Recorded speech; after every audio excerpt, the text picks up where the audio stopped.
You cancel the plans. The house goes quiet.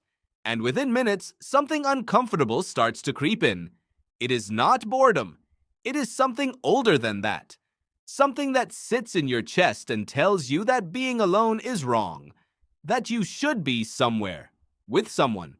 That this silence means something bad. It feels like a personal weakness, but it is not weakness at all. What you are feeling is one of the most ancient alarms in the human body, and it has been keeping your species alive for a very long time. Your brain does not treat loneliness as an emotion. It treats it as a threat. Neuroscientist John Cacioppo spent decades studying loneliness at the University of Chicago. What he found was not what most people expected. Loneliness does not just make you sad. It triggers the same biological stress response as physical danger. Your cortisol rises. Your immune system shifts into defensive mode. Your brain starts scanning the environment for threats the same way it would if something were hunting you. Because for most of human history, something was. Go back 50,000 years. A human alone on the savanna was a human in serious trouble. No one to watch for predators. No one to share food. No one to help if you were injured. Isolation was not peaceful. It was a death sentence. And your brain knew it. So it built an alarm.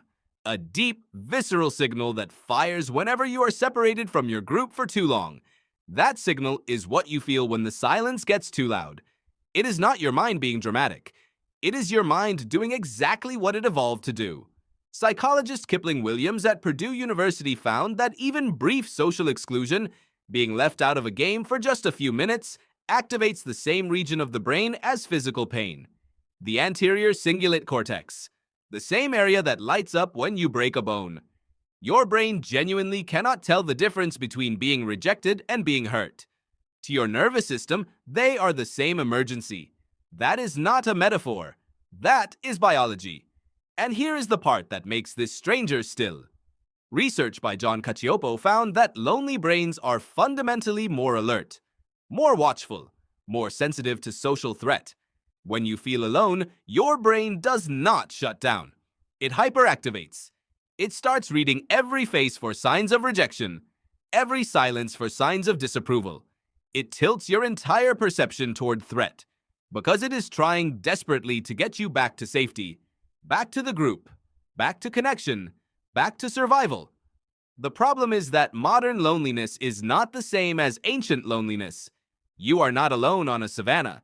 You are alone in an apartment, or at a party where no one really sees you, or in a relationship where the connection has quietly disappeared.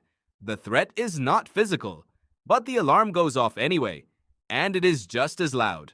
So what do you do with an alarm this old? You do not silence it by filling the space with noise, scrolling, streaming, staying busy.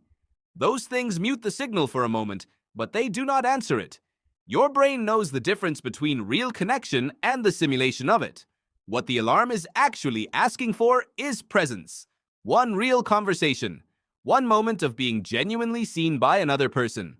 Anthropologist Robin Dunbar at Oxford University found that the single strongest predictor of human well-being across cultures is not wealth, not health, not success. It is the quality of your close social bonds.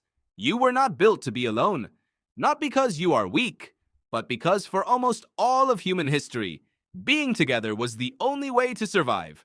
Tonight, when the silence gets uncomfortable and that old familiar feeling starts to rise, you will know what it actually is.